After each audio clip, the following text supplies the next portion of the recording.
Welcome to CES 2017 and its 50th anniversary. Hey, we're back here, second day, day 2 at the CES show 2017. We have so much more in store for you. Wait till you see the cars in the future. Stay tuned. By 2030, 15% of new vehicles sold could be fully autonomous, eyes-off, hands-free driving. No cars have been sold yet commercially with this capability. In 2030, electric cars could account for 25% of new cars sold in urban areas.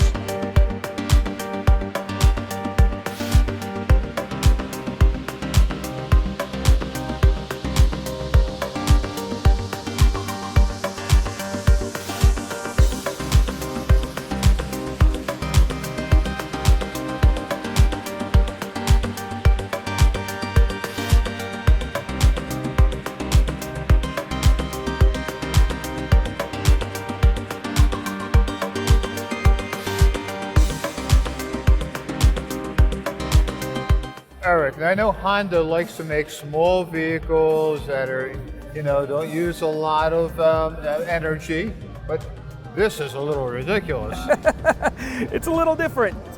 It's not like something you're going to see on the road anytime soon, but it definitely helps a segment of population that we don't reach with, with the automobile products or the motorcycle products. What type of uses do you anticipate? What do you call this vehicle? It's called the Unicub. Uni for unicycle, right. Cub because one of the first motorcycles that Mr. Honda made was called the Super Cub. So it's a little homage to that. A little history thing. Yeah, exactly. This is a personal mobility device. This was designed for people who can walk, but maybe can't walk long distances or long periods of time. It allows them to get out and enjoy what we call the freedom of mobility. Right. Allows them to come to places like CES or go to parks or take their kids to shopping malls or something without having to sit down and rest every 10 or 15 minutes. It allows them to go out and do what they want to do when they want to do it. And Claudia, come on over. How do you steer this? It's all weight shift. It's just weight control. So all that Claudia is doing when she wants to go forward, she's just going to lean forward a little bit, and off she's going to go.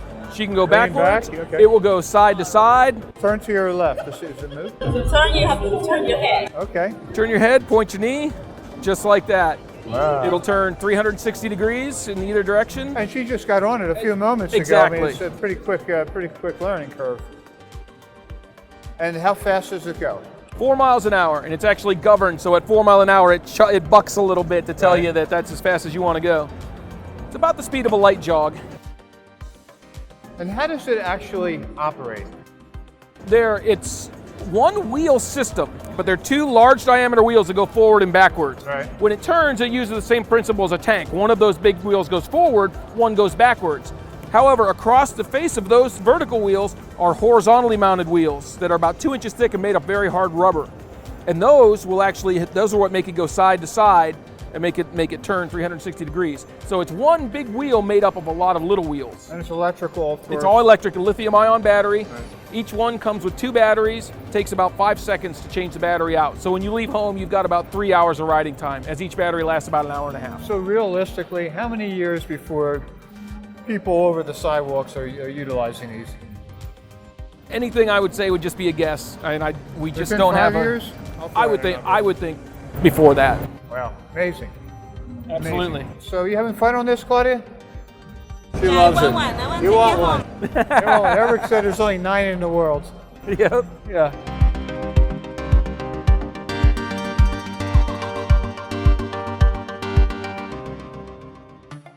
What is the name of this vehicle? This is New V, and New V stands for New Electric Utility Vehicle. New electric utility vehicle, the concept being what?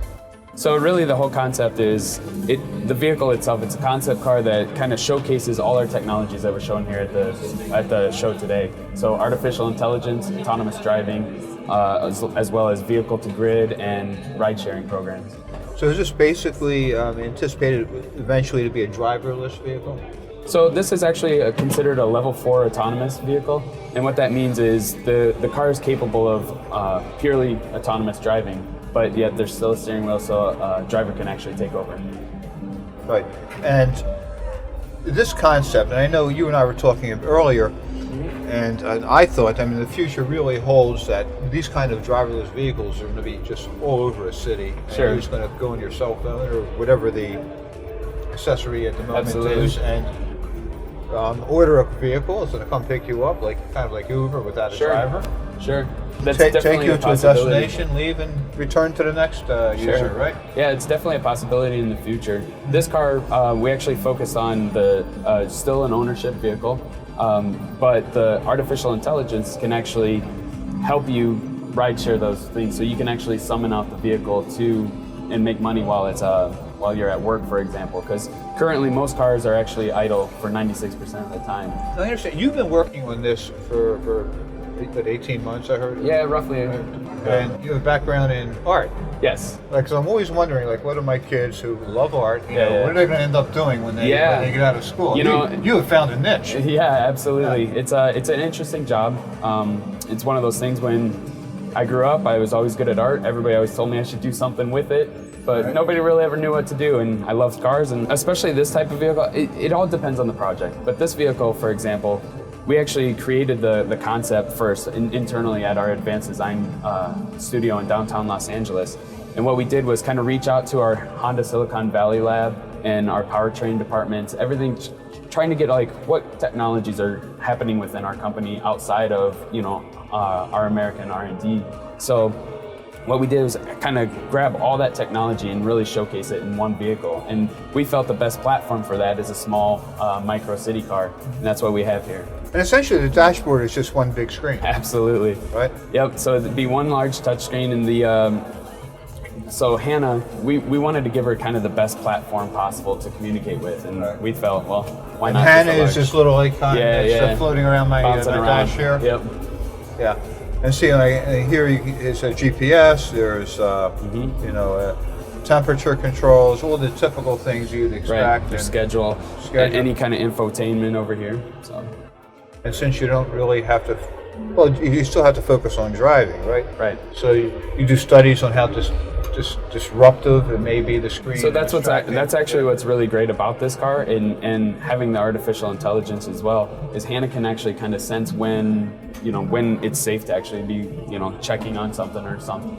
Let's say you're at a red light or something quickly, or she can kind of make everything disappear for you. And make it as relaxing as possible. So you see the future, this whole thing with distracted driving and texting while driving, that's not going to be an issue eventually, right? Hopefully not. That's one of our main goals. We want to keep everybody safe. We want to keep our customers safe. Yeah. And of course, this is a Honda. Yes. Yep. Right? It's Cutting edge Honda. Yeah, absolutely. Okay. Thank you, Nick. Thank you. This is our driverless delivery vehicle. I'm going to show you a shot of the inside of the vehicle. You'll see there's no steering or operational mechanism. So this is the back of the delivery. You see that the operator is really not a driver. He's just somebody to deliver the package to the front door. These items automatically are sent from the factories into the vehicle, put in an appropriate shelf. When it reaches its location, it comes out, it is extracted by then the operator, brought to the front door, all automated, nobody's driving the van.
Mercedes-Benz. Vans born to run.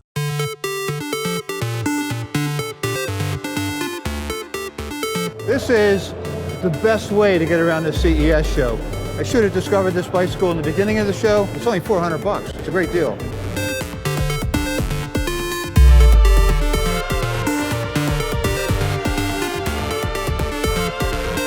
So Jason, Yes. the hoverboards I'm familiar with. Yes. Yes. But you have a couple different alternatives here. Yes, we do. Particularly this bicycle, which looks very cool. The bicycle is cool, and we're really, really excited about this bike. It's the Swag Cycle. So it runs 15 miles per hour at top speed. Run about 12 miles an hour depending on terrain. It's super fun. It's one of my favorite new products that we have out. This thing, should you come over here and show them? See, in tech and like everything else, Right. it's all about Convenience. convenience. Yeah. Pop down. So How heavy is this? Can I? this one's So I mean, you can pick this up, it's light. bring it into your office, Exactly. behind your desk. Exactly. 29.5. And the other cool thing on it is in the back here, we've got a USB charger for everyone that wants to be tech, right? So if you pop this up, and again, thanks, Aaron. So it's got the kickstand, so where you want to do that. And like again, with the fold, most of the times if you're getting in your car, you're putting it in, you're trying to angle that back and forth.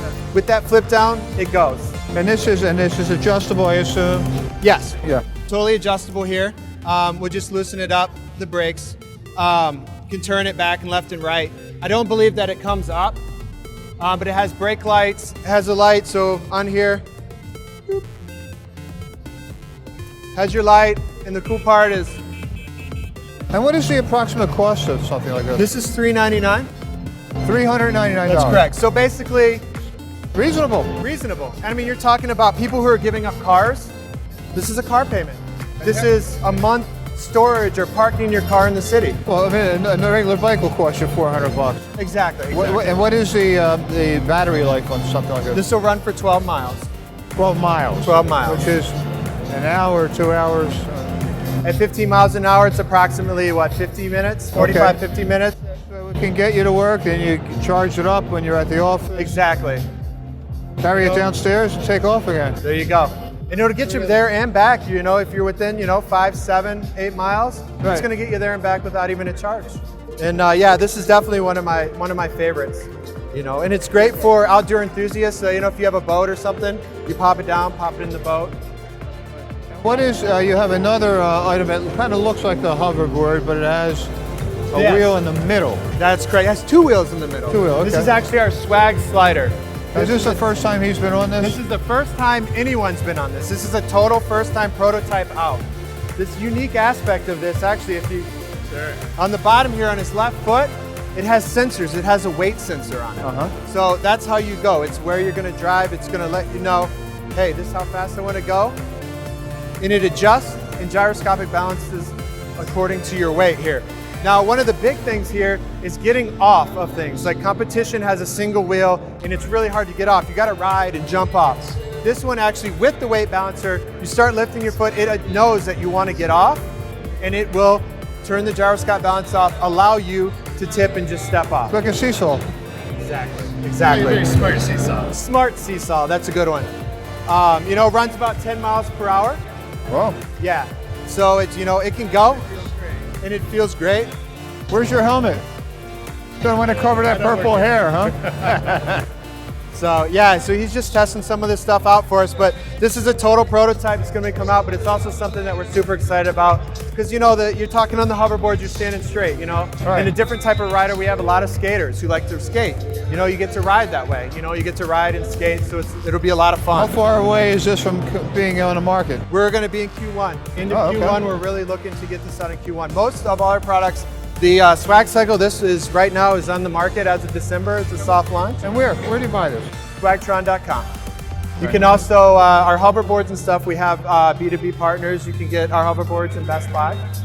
Currently, you can get them on Amazon.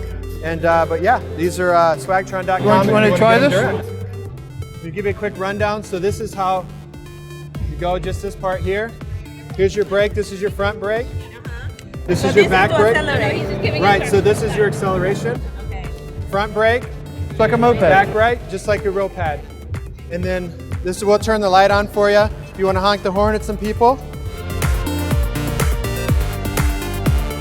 Her first time on, she's doing pretty good. Yeah, and you can see as far as learning curve, there's not really one on that. You know, hop on and ride, so it's good for any time.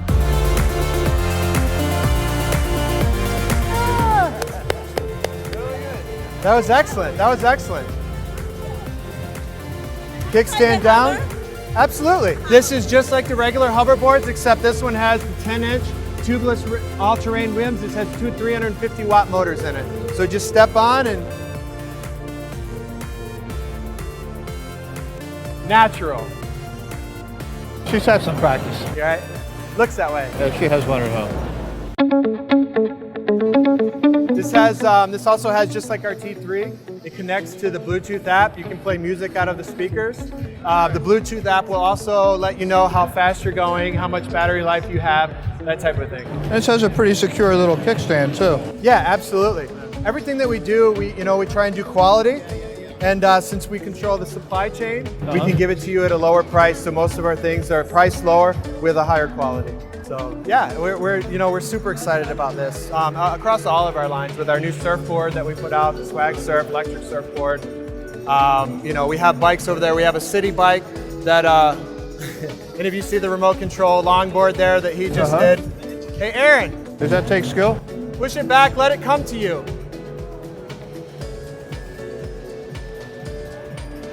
Yeah. So that'll come right to you. You hop on and go. Yeah, and that has a bamboo and maple wood. Oh, look how good he Board. is. He jumps right in. Yeah. This is our local in-house skater. He's good. Yeah, so this is super exciting. I mean, all of our lines that we're putting out here, expanding our lines from hoverboards out to all of the other rideables and out to You guys are in California? Yeah, we're based out of California. Great. Well, thanks, Jason. Yeah, hey, appreciate well, it. thank you very much. Yeah. Okay. Thank you.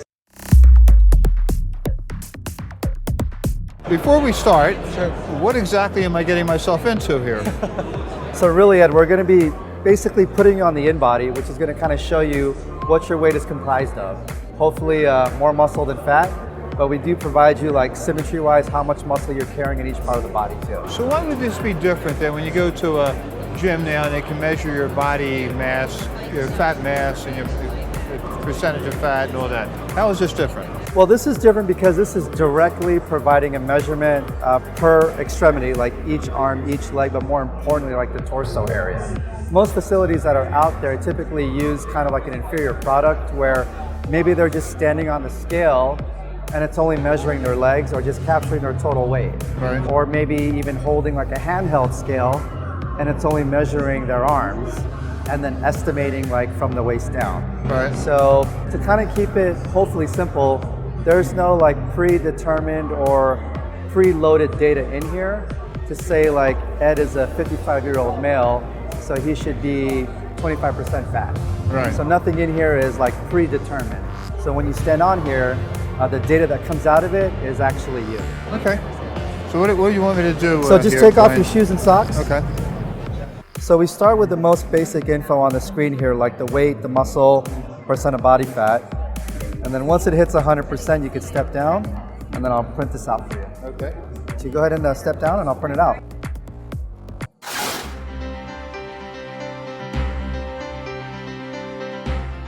This technology included segmental measurement, use of multi-frequency analysis, and an 8-point electrode system. With these advancements and without the use of empirical estimations, the in-body achieved 98% correlation with DEXA and an impressive reproducibility of 99%.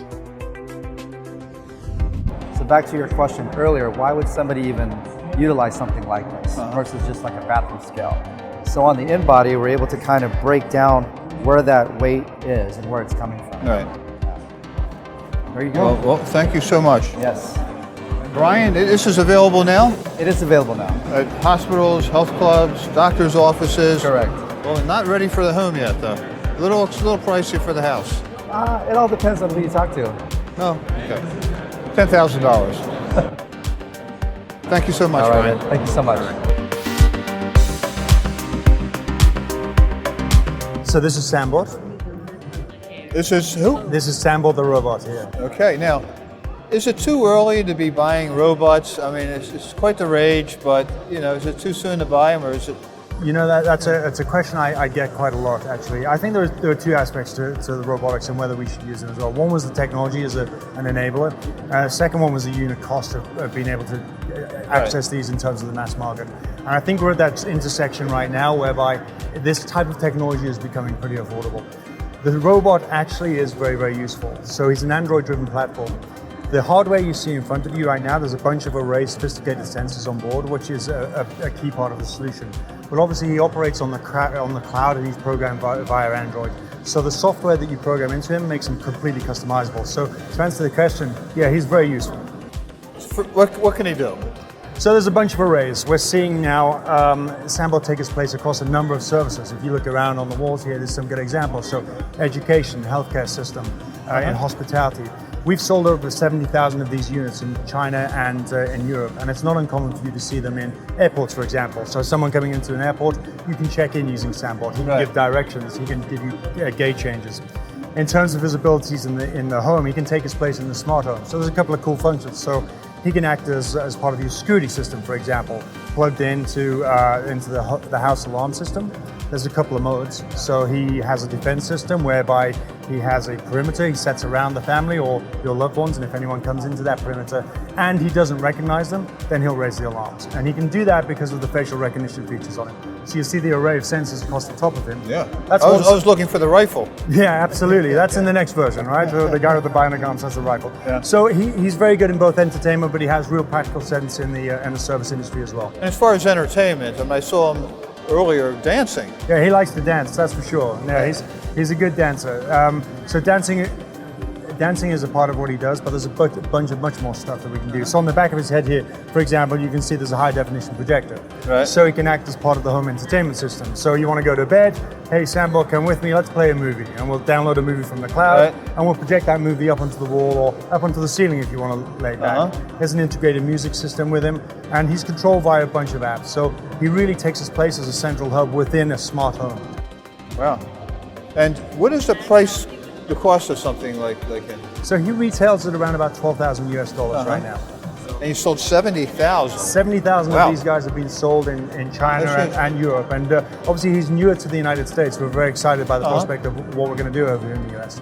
And Dan, can you give a little exhibition of what he can do, a little demonstration? So the key part to Sambot is ordinarily for him to work, he needs to be connected up into the cloud. He's not connected to the cloud today. So in terms of the functionality, what we can demonstrate, we are going to be somewhat limited, but I can show you one key feature. And it comes down to how we interact with our technology. So we've learned as human beings unnatural ways of interacting with technology. So be it a mouse driving around a screen or a touch screen. With Sambot now, because of the features, so if I turn him to look at you here, there's a bunch of ways we can interact with him when he's turned on. He's very sensitive to touch, for example. So if I go here, he's asking, well, we're getting his attention. Oh yeah, I don't know if our microphone can't pick him up, can we? You heard a little? You got a little bit of it? Where's the speaker at? So he speaks out of his ears. That's right. All right, so you want to do this? Your shoulder to lean on. What can I help you with? So he's sensitive to touch. If I grab his hand here, for example. Give me a hand, will you? Hey, could you get that itch? Just to the left. Yeah, has an itch on his back. So that's one way we can interact with him. When he's hooked up to the cloud as well, we can talk to him, we can give him commands by voice. But another really cool function is the gesture control. So we can set it up so he can follow our gestures. He will follow us around the house if we want to. We can even use the touchscreen via gestures. So once it's set up and enabled, we can literally swipe like this, and he will look at us through these sensors, relay it to the software on board, and we can start to control the robot with our hand gestures as well. And how much does he weigh? That's a great question. You know, I don't know the answer to that question. So let's have a look. We can actually pick him up. Yeah, he's not too bad. Okay, yeah. You know? What do you think, 30, 40 pounds? Yeah, something like that. My Heavy enough, maybe right? closer to 40 Yeah. 50. Which is pretty important if the kids are around. We don't want them getting pushed over, right? Yeah, exactly. And actually, the next iteration of the Sandbot's going to be pretty cool. So the big improvements there are the navigation system is going to be much more advanced. But the big difference is he'll be a much bigger robot, and he'll be a much bigger robot for two reasons. Firstly, he's going to have bionic arms, right? So, and he's going to have a lifting capacity. So with his arms, he can literally go and pick something up to 100 kilograms. So 220 pounds. That's like picking me up. That's So helpful. yeah. So you think about the application of this in elderly assisted living accommodations in the healthcare space. Yeah. There's a lot of utility for it. Yeah. Just moving furniture around. Absolutely, You know, right? yeah. Yeah, for sure. Yeah, it'd be terrific. And what about, like, you know, vacuuming, cleaning the floors? Do you know? I suppose we could figure that out. But what was interesting? Yeah, for sure. What was interesting with Shihan is that actually that's how they started out in robotics, by making robotic vacuum cleaners, and they've evolved and innovated, and now we have Sandbot. Jetsons. The Jetsons, right? Yeah, the it- Jetsons, of course. Yeah. It's just taken us a little bit longer. Wow, absolutely. Hey, Dan, thank you so much. My pleasure. Nice to meet you. Nice to Thank meet you. Thanks for your time.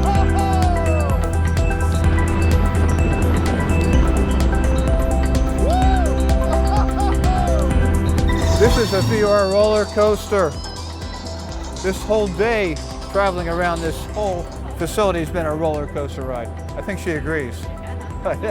Yes, put these glasses on and you're in for the ride of a lifetime. See you next week.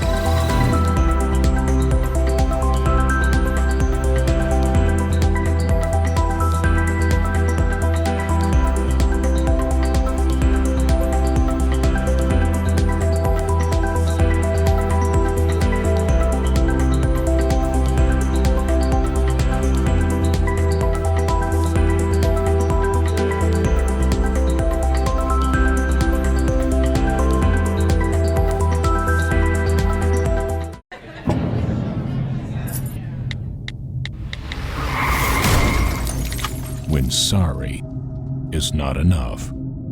Enough said. Call Ed. EdBernstein.com. If you've been hurt in an accident, turn to someone you can trust. Enough said. Call Ed. I'm Ed Bernstein, and I've been helping you and your neighbors for almost 40 years.